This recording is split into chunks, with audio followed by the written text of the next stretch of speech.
First select ஆன application ஆக்சுவலாக. Next வந்து பார்த்தீங்கன்னா கெட் ரெக்கார்ட் அப்படிங்கிற ஒரு கோயம்புத்தூர் பேஸ்டு ஒரு 8 கம்பெனி. ஆக்சுவலி இது இவங்க என்ன பண்ணுறாங்கன்னு பார்த்தீங்க அப்படின்னா, ஒன்ஸ் நீங்கள் வந்து அதாவது காலேஜிலேருந்து கோர்ஸ் முடிச்சுட்டு ஒரு ட்ரைனிங் சென்டர்லேருந்து வர ஸ்டூடெண்ட்ஸ்க்கு வந்து எப்படி they can able to get the job அப்படிங்கிறது தான். அதுக்கப்புறம் முக்கியமாக இவங்க வந்து பார்த்தீங்கன்னா they tie up with some other companies ஆக்சுவலாக. சாரி, எந்த கம்பெனிக்கு என்னென்ன மாதிரி ரெக்குயர்மெண்ட்டுக்கு எந்த கேண்டிடேட் வேணுமோ, ஸோ நீங்கள் இந்த வெப்சைட்டில் ரெஜிஸ்டர் பண்ணியிருந்தீங்க அப்படின்னா தே can able to reach that website and they will get the candidates from the website itself.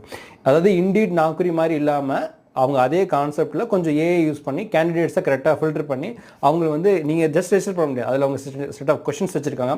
அந்த கொஷின்ஸை நீங்கள் வந்து அந்த கொஷின்ஸ்க்கு ஆன்சர் பண்ணோன்னே you will be eligible for selection committee. Actually அந்த மாதிரி தான். அதாவது இப்போ லிங்க்டின் நாக்குரியில் வந்து டேட்டா ரெஜிஸ்டர் பண்ணோன்னா ஜாப் ரெக்வஸ்ட் வர ஆரம்பிச்சிடும். பட் இவங்க அந்த மாதிரி பண்ணாமல் அது ஒரு ஃபில்டர் அப்படிங்கிற ஒரு கான்செப்ட் ஆட் பண்ணியிருக்காங்க.